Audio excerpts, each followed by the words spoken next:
Welcome to the On Impact podcast, and today I'm extremely excited about this next guest, who happens to be the youngest guest I've ever interviewed. Oh, so really? It's a first. Yeah, this is an absolute Oh, first. Really? Oh, Miss Jamie Crawford-Walker. Now, there's a reason for this interview, and why I wanted you here.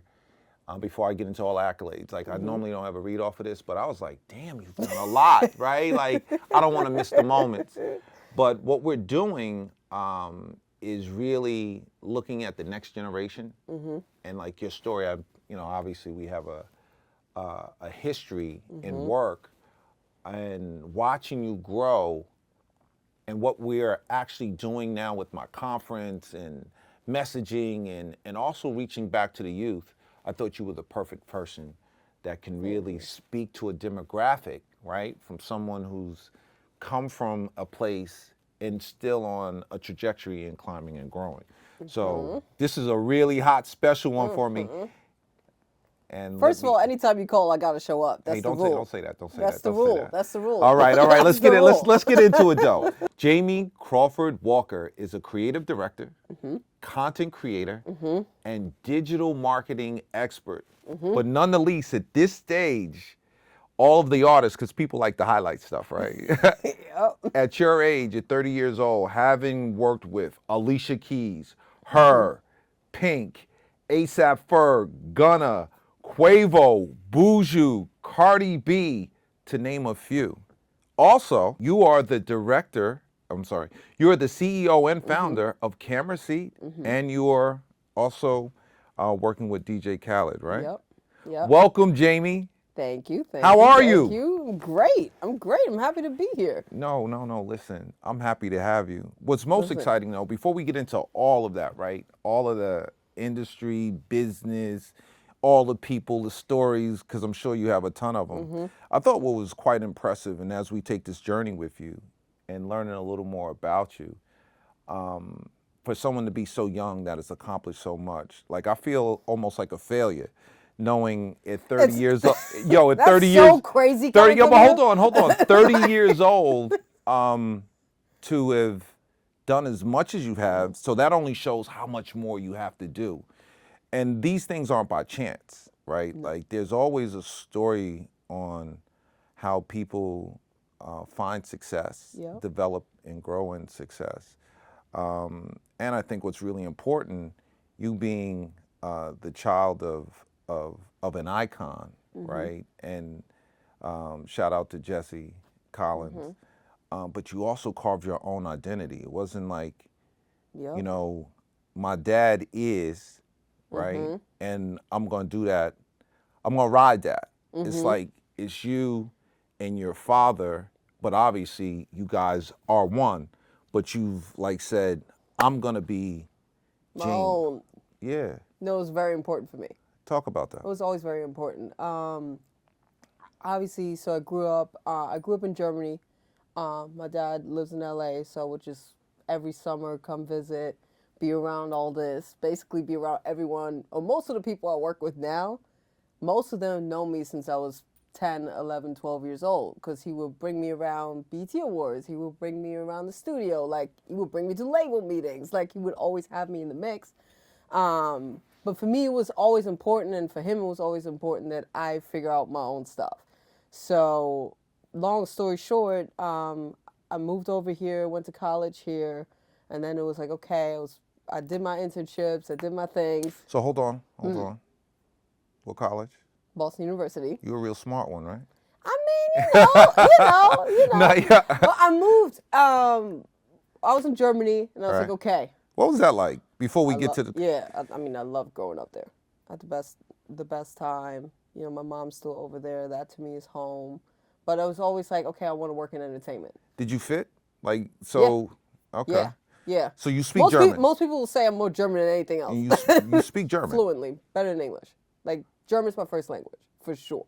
Wow. It's impressive. Yeah, so when I was in high school, it's okay, I definitely want to work in entertainment. My dad told me how much money entertainment lawyers make. And I was like, shit. So he was trying to edge you that I was way. like, I'm going to be an entertainment Right. lawyer. So I was like, okay, cool. I'm going to move to Boston, go to pre-law, and took my first law class and was like, I'm not a lawyer. There's no way. It's not happening. No. And I was like, okay, well, what else do I do? And then I switched to business and marketing and then found my way through that. You know, it's really interesting that it's, you know, how people get drawn into the business and then they pivot, right? Like, Yep. for me, I fell in kind of the same, I fell in differently. I was a stand-up, right? That thing didn't work out, but one thing led to the next. You wanted to go into law, but you're probably one of the most creative people in the damn business, right? Yeah, always. I mean, and my stepdad has a big part of that as well. He's a movie director, so he put a camera, him and my dad put a camera in my hand when I was 6 years old. And basically would like film stuff and edit. So this is predestined then. It's They kind of were like, they yeah, it's weren't kind of playing like, with this. yeah. They're like, yeah, you have to. I was always at home making my own movies, scoring them, editing them since I was 6 years old. This is nothing. This is nothing new. Okay. So then, as I got older, it's like, okay, what are we gonna do with this? And I didn't touch a camera for years. I did my internships. I did one internship at for 2 summers at Rock Nation under NPR under Jana. And then another summer I did an internship at Republic under Marlene.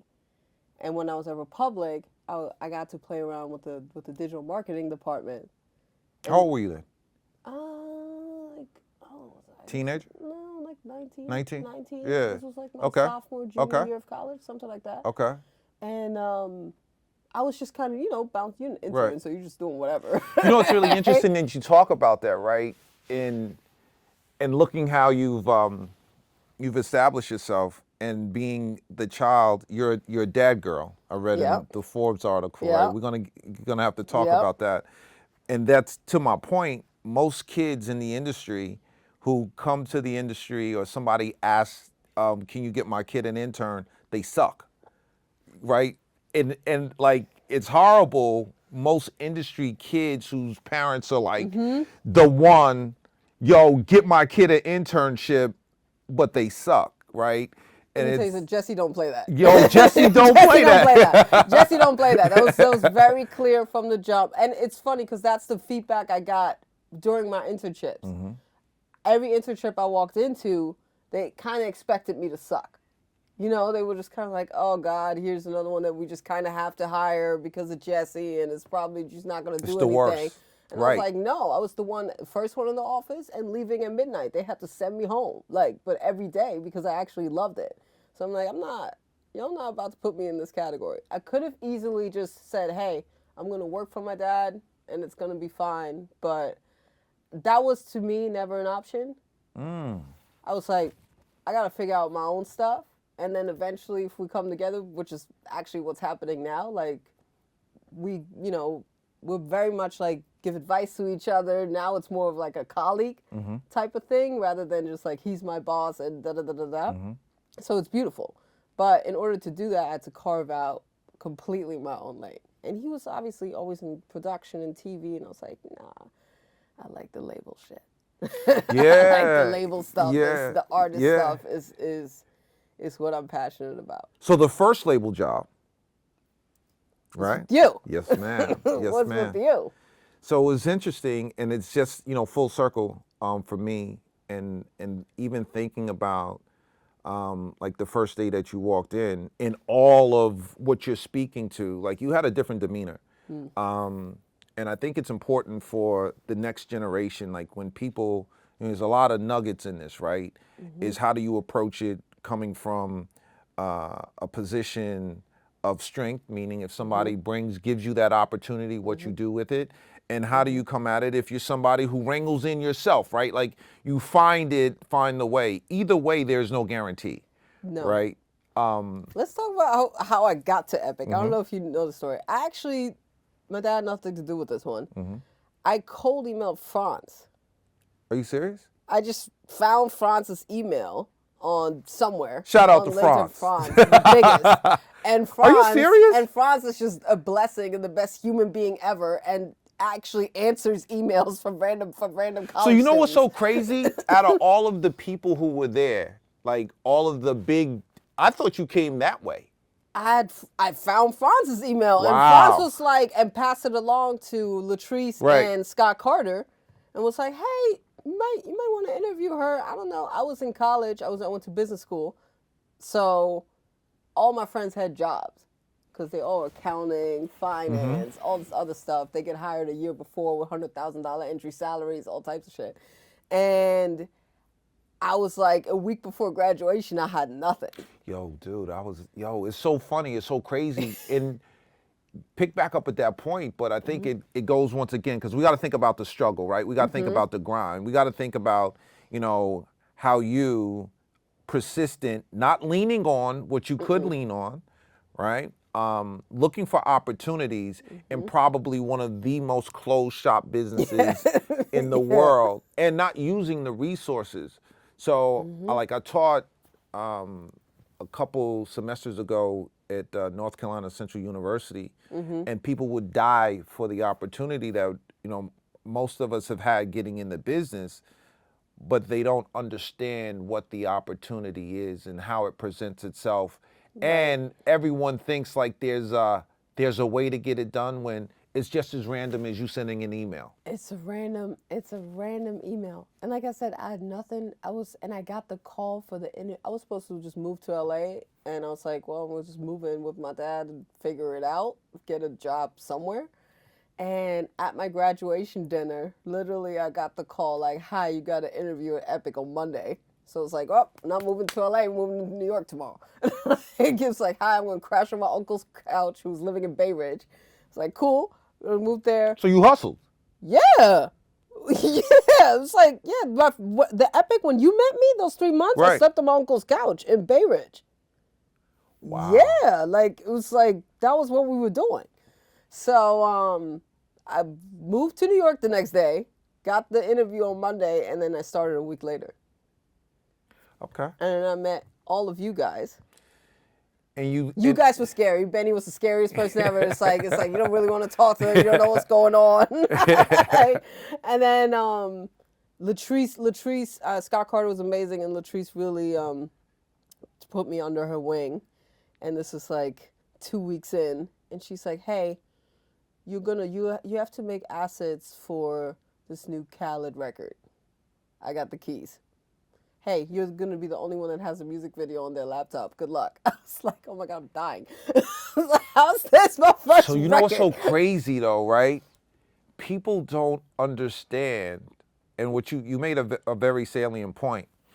When you ask for an opportunity and the opportunities are given to you, and you say you're prepared to do something, then you have to do it. So you walk in off the street as a newbie and you get one of the world's biggest artists. Right. So I had met Khaled a few times, Yeah, like a few but you times. never worked for him. But I never worked for him. You never worked for him. Intros is different than work.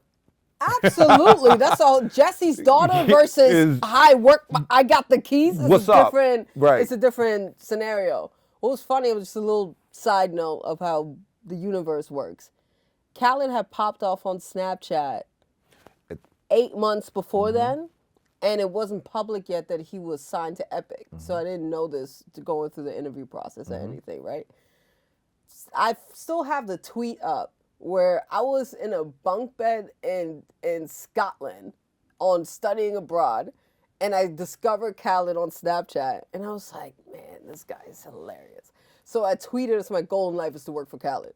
I just tweeted it out. I just sent it out, and then the first day that they're like, hey, we got Khaled. I was like, what? Yo, they're like, hey, you're going to work So now this. we're going to get scary, right? Because I'm a strong believer of putting things in the universe. And I think that matters.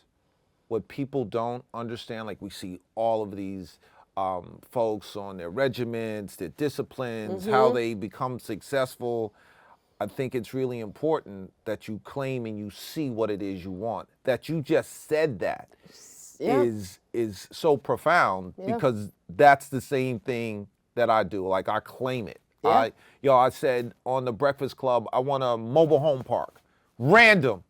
wound up buying a Boom. mobile home park, See? right? Because you have to put it in the Yup, universe. you do. If you're serious about, do, yeah, you do. if you're serious about what you want, You do. That's crazy. Yeah, so also I gotta say, this is 2016, right? Right. We can say that the digital social media department is relatively new to a label. There's a digital marketing that was doing websites and stuff like that, but like actually having someone in-house creating content was kind of a new concept, right? So when I got hired, they really didn't know what they were hiring me for, really. It was just kind of like, we need a social media person, but we don't know what that means. So I was like, my definition of that is pick up a camera and go film the artist and make content. So now what I was saying before, for 10 years, I hadn't picked up a camera or nothing. I haven't opened iMovie to edit in years. So I'm like, okay. Then I got the Keys video, and I'm like, all right, we got to figure it out. All right, we got to chop things back up. You want an animation? Cool.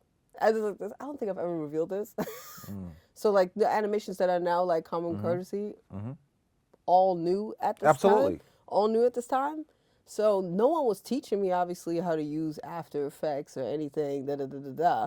So I did probably the first 2 years at Epic, and like this is like Khaled animations, Travis, 21, for anybody. I made those animations on Keynote. Really? I just cropped out on Photoshop every piece and used like PowerPoint or Keynote animation to make something. But no one questioned it because they just want the final product. So it was just like my years at Epic was really just like a perfect opportunity to just figure shit out and figure out how to do things because it's a new space. It was a new space for everybody. And I mean, you can speak to this. We had a lot going on. Had a lot, and I think what's the beautiful part about the music business, right, and the flexibility and the opportunities that come out of it is you can be either a seasoned person and have to figure it out, or you can be a brand new, newbie, and you still have to figure it out.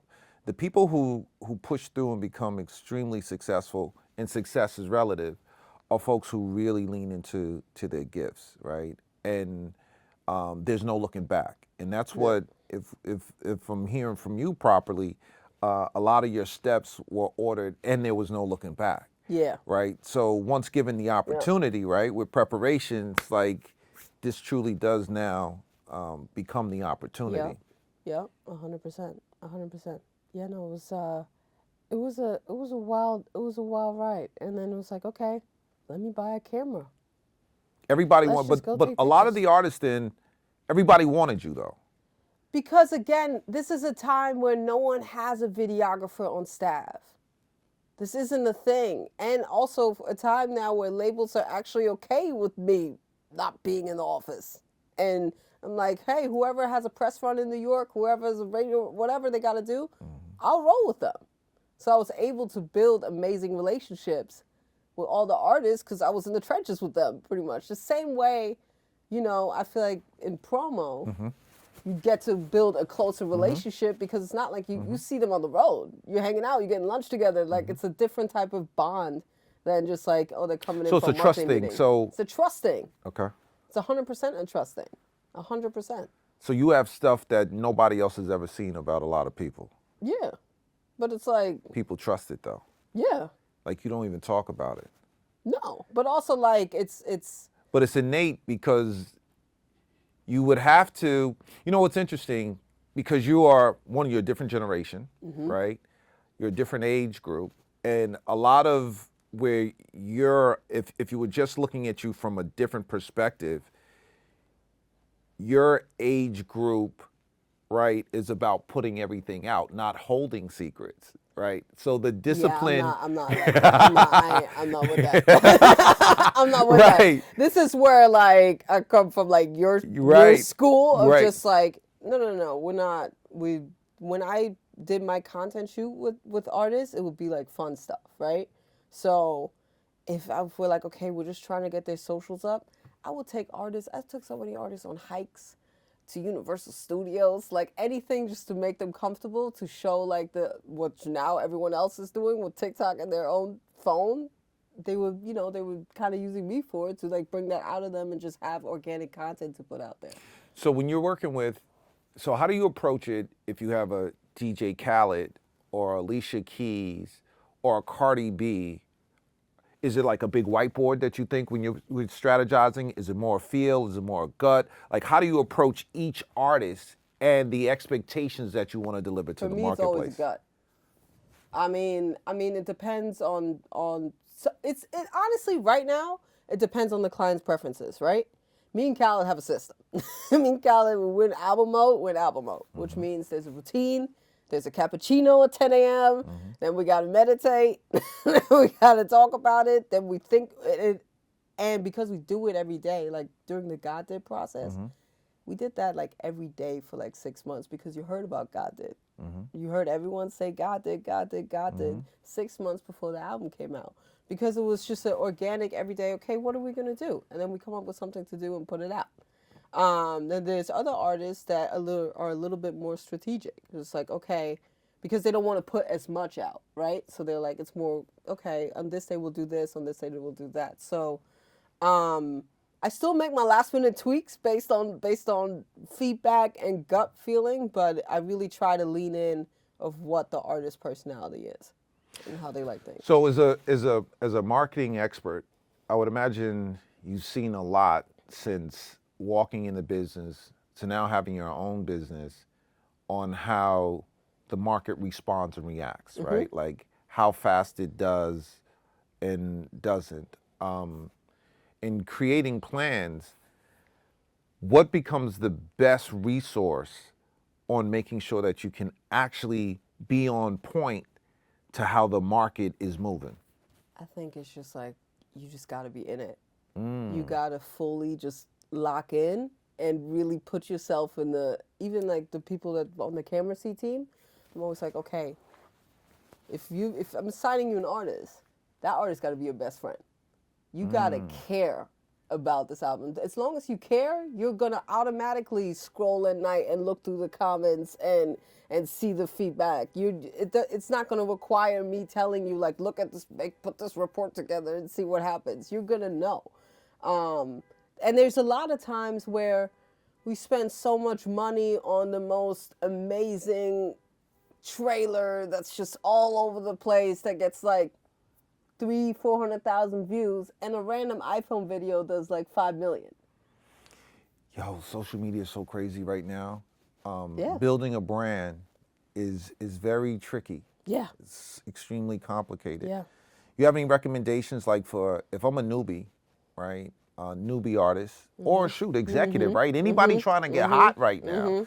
And obviously you guys, Khaled being one of the biggest influencers on the globe, is going to be different, right? Yeah. But also too, you have to stay consistent. But if you're coming in the game, how do you develop the right content and strategies to be successful or to get some traction? How do you jump into an algorithm? I think the worst thing you could do is overthink it. Because sometimes people are like, oh, is this like the exact same way they did that trend and da-da-da-da-da-da. I try to, with my clients, what's important to me, and that's the first thing I'll tell them, I'm trying to amplify who you are. This is your personality? Cool. Let me add a little push. Let me give you an idea of something that matches you, and then let's see what happens. It's not me dictating like, you need to act this way, or you need to talk about this, and you need to da-da-da-da. No, this is who you are, and this is what you like. Great, let's elevate it. And that's basically, that's what we're doing. So for anyone that's building their own brand, that's an artist, that's an up-and-coming artist, I like to think like, from like, okay, your social media is your brand, right? So it got to show your personality, but it also got to show where you're going. It can't just be all personality and talks and da-da-da-da-da. When I go on your page, I got to see, and it got to feel like, oh, this is an artist. So a mix of both. You might want to throw a random photo shoot in there, and you might want to also do something which was like no glam at all. Like you got to have a mix of both to also show people like, hey, I could be your friend, but also I'm an artist and I got shit going on. Do numbers matter? Chasing numbers, like Followers? yeah, likes, comments. To me, what's most important is that engagement, the comments, and how many times things get shared out. Now that we get that information as well, because every 2 months it all changes, it's all something new. That to me is more important than anything, because I've seen people that have like 10 million followers and get like 12 comments, and I'm like, Nobody like you. What's all these bots? You know what I mean? Like, what's going on? And it's like, are they actually gonna stream your music? Are they gonna buy your ticket to your show? Yeah, they might like you on Instagram, but are they actually engaged with who you are? Because at the end of the day, that's what this is about, right? Like, if you're an artist, like, you can be the biggest one on social media, but it's like, can you sell a ticket? Yes or no? And then, then you go from there. So you produce as well. Yeah. Tell me how did the Cardi thing come together? So Cardi, that was a great case study almost. So this was in 2021. My dad, this is where me and my dad's worlds collided for the first time, for real. She had a show on Facebook called Cardi Tries. They did like 2 seasons of it. It was really funny. It was just her like 30 minutes episodes. Like she's learning how to drive. She's learning how to make certain foods, like just like fun stuff like that.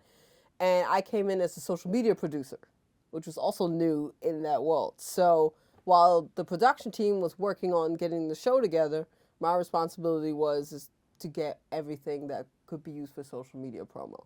So getting the little behind the scenes clips, shooting pictures, videos, yada, yada, yada, but also while I'm on set, putting the plan together of how we're going to promote the show. Is it the little gif of this? Is it the little, a little moment of that, pulling all that together? It was so much fun. It was really, really great. And we'll do more of that. I think what was unique, right, what's unique about you, it's interesting, one of my mentees,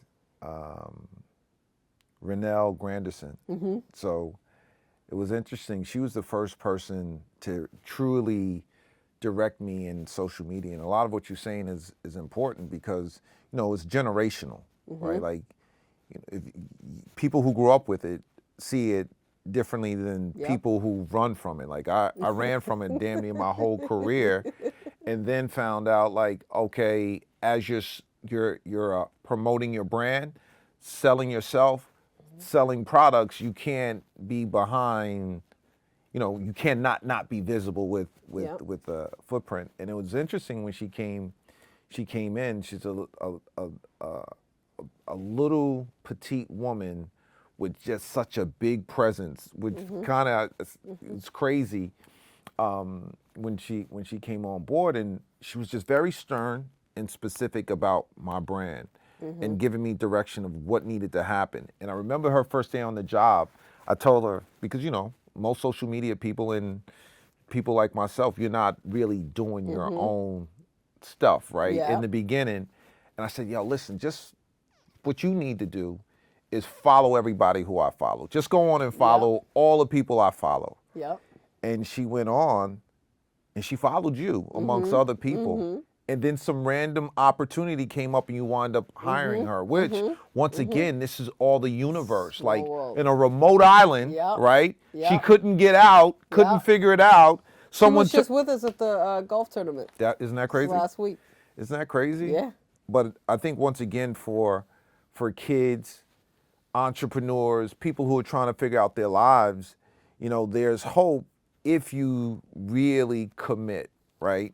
One of my most recent hires, Danielle, she came because Khaled's wife, Nicole's like, hey, you hiring? I was like, always, sure. And she's like, oh, Assad's teacher has a master's in social media and she's looking for a job. I was like, sure, I'll interview her. She's amazing. She's been crushing it. She's been working for like, I think about 7-8 months now with us, and she's absolutely crushing it. But it's so random. And she told me her mom was just like, ask Nicole, maybe she knows someone. And then it all ended up coming together. So you never know. So as a young executive, right, hiring, being, I mean, let's, I don't know what you faced, but it becomes probably you faced a lot when you look at it. One, from an age perspective, you know, how do you look at hiring employees, right? How do you look at assigning?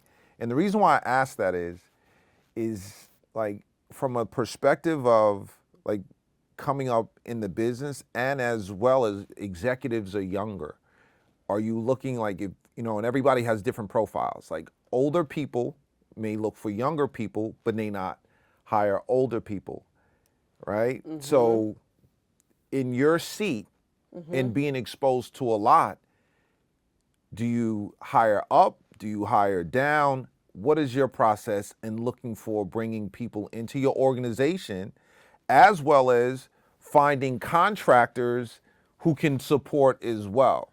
It's the hardest thing in the world. It's the hardest thing in the world, because so I feel like I would call you for advice on Right. this, because I feel like you're actually exceptional in terms of building a team and motivating everyone. Just from Epic, I remember this, just like how you motivated everyone to just like go hard.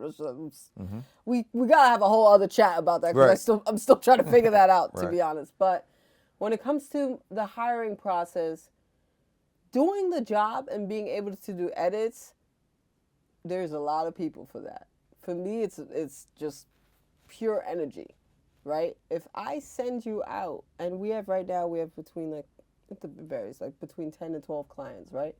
So if I assign you to a client, it's an energy thing. And sometimes it works out and sometimes it doesn't. Like there's some clients that are like, I like what you're doing, but the energy didn't match with this person, which is perfectly fine. So it happens, it's perfectly fine. But so the energy to me is important. My personal preference is people that are a little bit more private. Okay. I'm So that's the top of your checklist. Got it. Okay. I'm not a big fan of people trying. I mean, I love that everyone has their own brand and everyone is this and this and that. But if you're working with an artist, you have to understand that the artist is a star in the room. Like, you have That to. can't be taught. No, you have to just know that. You got to know that. You got to know that. You got to know that. You got to know that. You got to know after you finish the job, you can't. Can I take your picture right now? No. You gotta but that's everything. That's The way you move around them. Right. Are you on point? Or are Right. you just chilling Right. and just like trying to Right. catch a vibe? Right. And walking, and no one can teach you this. This just comes with experience. Just walking that line of, yes, you'll be at the studio with the artist, you'll do this, and we work in the music business, so everything's just a little bit more chill and friendly and da-da-da, but knowing that you still are expected to be on point. Like, when everyone else is just partying, you can't really party. You need to be on point. You need to always, everywhere you go, you just have to be on point. So that to me is what I'm looking for. A lot of the contractors I work with, I love them, especially just different videographers. That's the main thing I look out for. Their work obviously has to be amazing, but also their hustle. One of the guys I work with all the time, I'm going to mention two guys. One guy, Vinny. Vinny is probably the most talented photographer I know.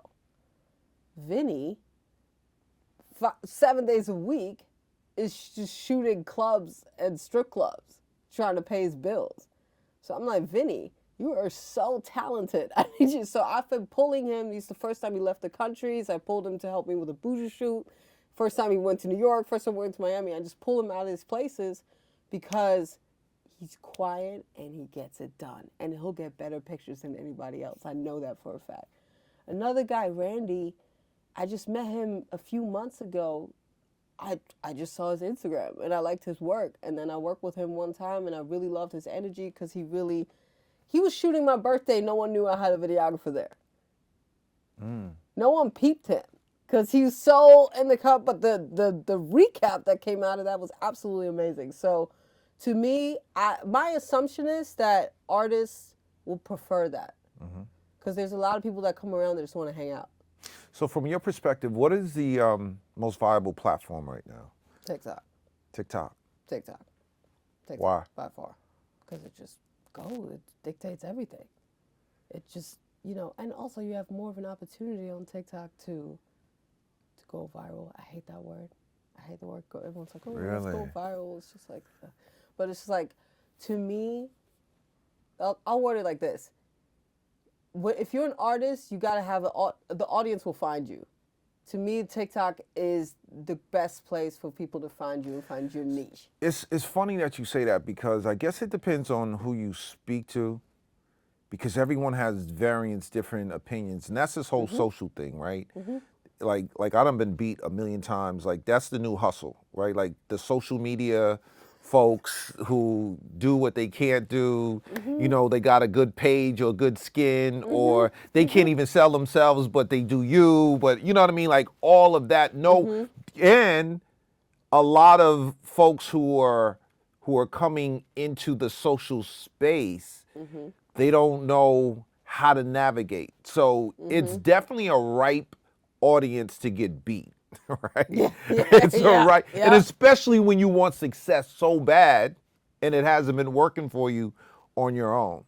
So the reason why I say all of that is TikTok, I've heard like different opinions depending on who you speak to on the platform. Older people, I guess, go to Facebook, right? Everyone's engaged in that. Or if you're selling products, things of that nature, all that kind of stuff. Then Instagram does its thing as well. But to hear you say TikTok, I need to really lean in. Like, I'm gonna give you one example. This is something that came out I found 2 days ago. There's a thing called marble racing on TikTok, where someone really just took a video, they put 5 marbles and say pick a color, and then they just show like a regular marble, like marbles, a marble race, and you'll just see at the end which color wins. Why these videos have 12 million views, like every single one of them? Because they found their niche audience and people love it and watch it over and over and over again. And on Instagram, and I checked, like on TikTok, they have 3 million followers. On Instagram, they have 5,000. So that shows you, on TikTok, you can find whatever your niche audience is, they're going to find you there. Right. On Instagram, it's really hard to find you. Yo, it's real hard. It's real hard. Like, obviously the people who took advantage of all of this early, they own it, right? And then there's moments that people explode in it. But for everybody else, it's a grind. It's hard. It's a grind. It's hard. I'm always like, let's focus on TikTok. Let's focus on TikTok. Let's see what we can do there. But it's different. Like this, one of my clients from this year that I recently started working with is Luda. Right? Ludacris. Oh, get out of here. Love Luda. Yeah. He's the best thing ever. Yeah, worked them. What is area codes, all of that stuff back in the day. Yeah, you remember all of that. Of course you did. Yeah. But even for Luda, we do a mix of TikTok trends, but a lot of his audience is also a little older. So they're also on Instagram and Facebook as well. So for him, it's great to see how the TikTok trends translate to his Instagram and Facebook audience, and those numbers are through the roof. It's fun. It's fun. It's a lot of fun. And we come up with just all types of stuff. Yeah, so you really are an expert. I mean, like, sure. Like, a little bit. What are your challenges though? Like, what do you find doesn't go your way? And how do you approach?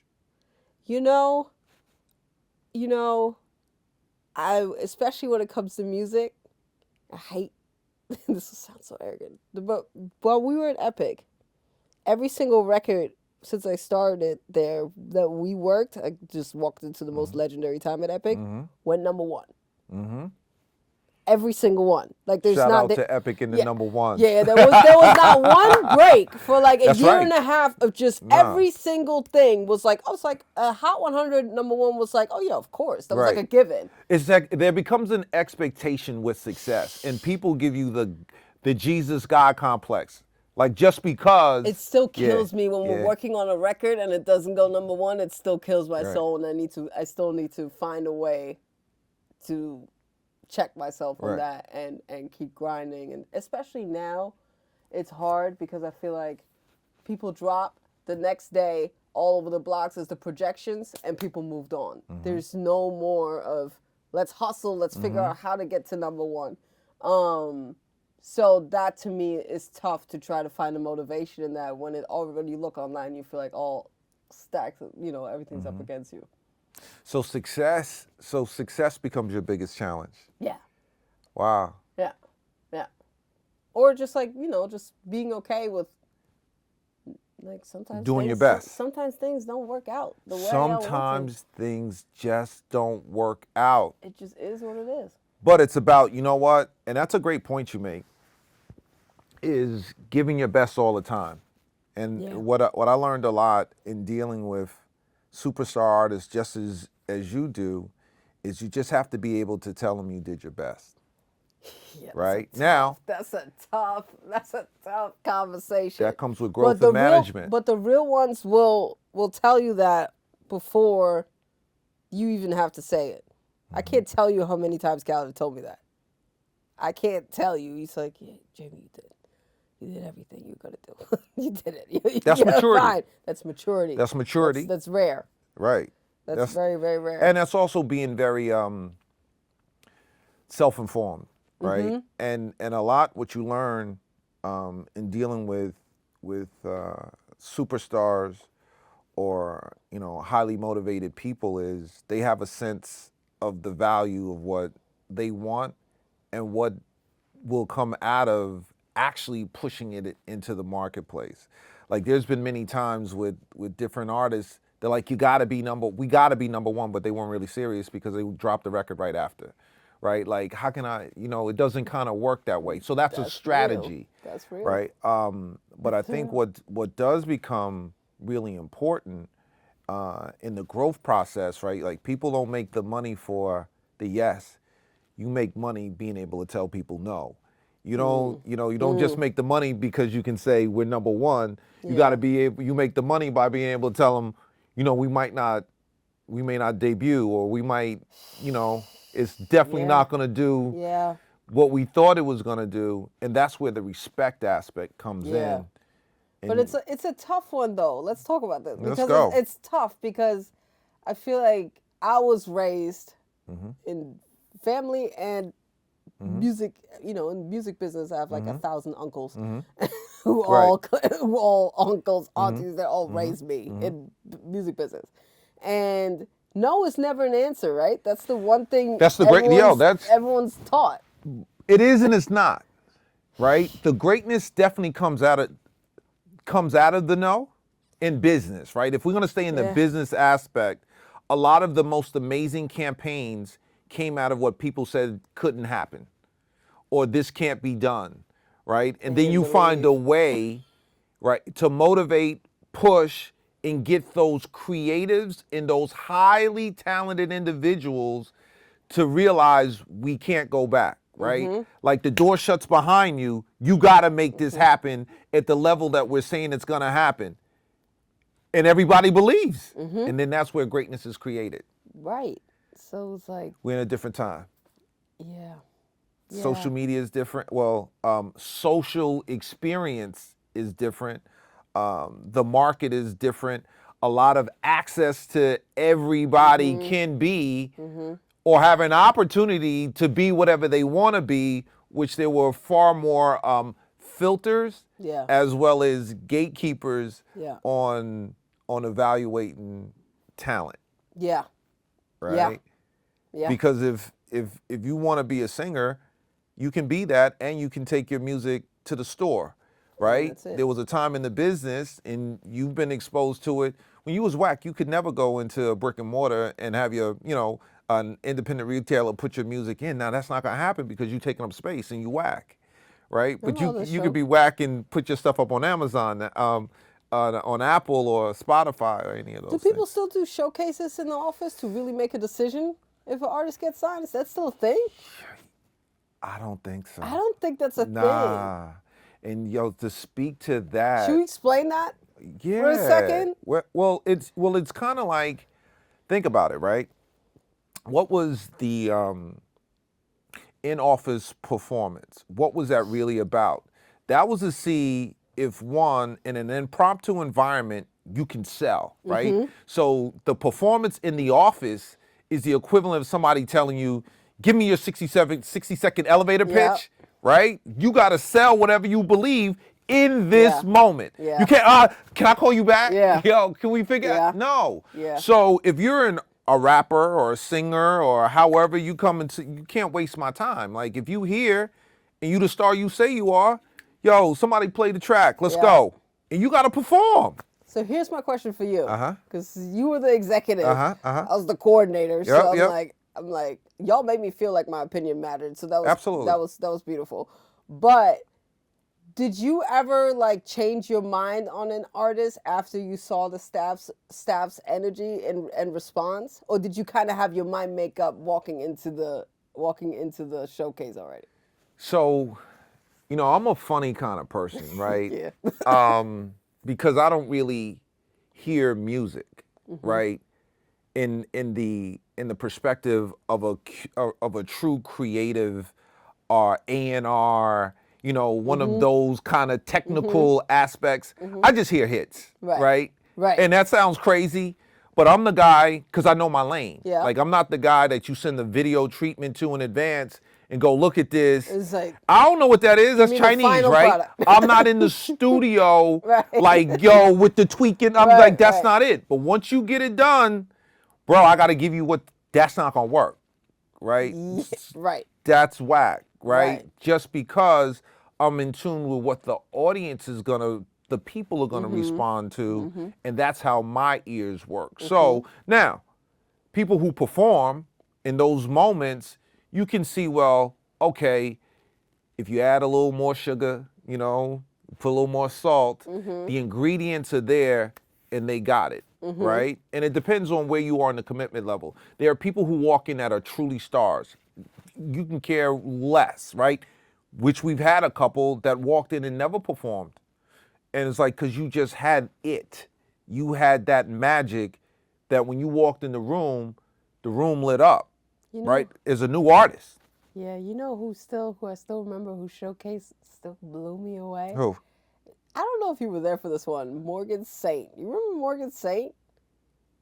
No. This girl, oh my God, she was so, I just remembered that one, besides the youngster one that was a movie. You know what I mean? I was like, okay, that's a no-brainer, right? But Right. that's a no-brainer. Right. Black youngster. That was but Morgan, I remember that one. I was like, damn. See, yeah, Morgan, she didn't do it. But it was maybe not the right time. And that It's happens. not the right time. But It that's just the happens. beginning of the journey. It happens, but that show. But I feel like also what was beautiful about the showcase, we all, when they got signed, got excited because we felt like, oh, we're in it with them.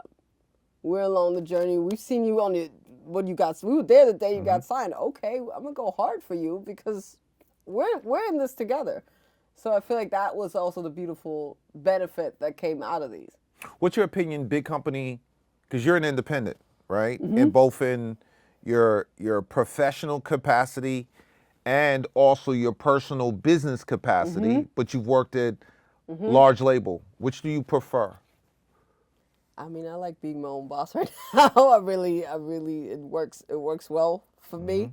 I love it. But I think the major label experience was everything to me. Needed. It was needed for me. Because I was able to work at a high level, right? It wasn't like, oh, we're trying to figure it out. It's like, oh no, we're gonna have to figure this out because we only make number ones over here. And also, it was just an easier way to really learn every aspect. I'm like, otherwise, if I would have just started like, hey, I just do digital marketing, I wouldn't have known nothing about promo or about how to deliver a record or legal or finance or any of those things that are still in the way I market on social media is still important to me. I'm like, okay, I know legally this image can't be in the background of this. And I'm like, okay, this is their promo run. I know that there's a promo schedule. Let me create a social calendar based on your promo schedule. Like, these are things that, and lessons I don't think I would have had if I wouldn't have worked at a major. You know, it's interesting. Would you definitely have the same opinion for independent artists, major label versus being independent? Because the only reason why I asked that is what you said is, I say it a lot as well. Major labels give, if you're able to get an opportunity, it's a great training ground for you to get systems. Yes. Right? Because if not, you're figuring things out on your own that have already been created. And no one's really telling you and the no one's truth. telling you you've been wrong for a long time. And Right. no one's there to check you. Right. Right. You know, you don't know any other way of doing it. Right. And if no one of value has come into your life to reset the deck, you just floundering. I mean, I think especially for artists, they got to do what works best for them, right? If they don't have an opportunity, or if it's like, if they're given the opportunity for a major deal, but it's not the right situation for them, then that's what they got to do. For me, from a, like, behind the scenes, I feel like it was better to start at a label and then go independent, or have someone teach you the major label way, just so you know what to do. Khaled was a Def Jam executive for a long time, while he was also an artist as well. But because of that, he was able to really figure out, okay, what is the actual system of delivering a record and the clearances and yada yada yada. And and who do I gotta talk to in radio? Who's the person at iHeart? Who's the person this? These are all things that makes Khaled who he is, because he has the best relationships ever. And the reason he can get, one of the reasons he can get all these big records with these, A-list impossible people done, is because also on the back end, he's built those real relationships with people that artists probably don't even think of. Like, who do I call for clearances? It's like, no, you got to call that person. You know what I mean? So I think ignoring the system might not be your best benefit. You got to work. You got to learn and study as much as possible. So what do you say to the next generation as we get ready to exit? What do you say to that young person who's now has aspirations on building either a career, entering into the music business? How should they approach it? A few things. If you're lucky enough, find a mentor. Okay. I think my mentors have helped me, and this isn't just about technical things. My mentor, what the first thing Latrice taught me is how to write a proper email. That's grammatically correct. Like, these are things that, like, you mentor so many people, right? Till this day. Try to find one, listen to them, and you just have to be hungry. You can't, and I do still think, no, it's not. If you're starting out, no, it's not an answer.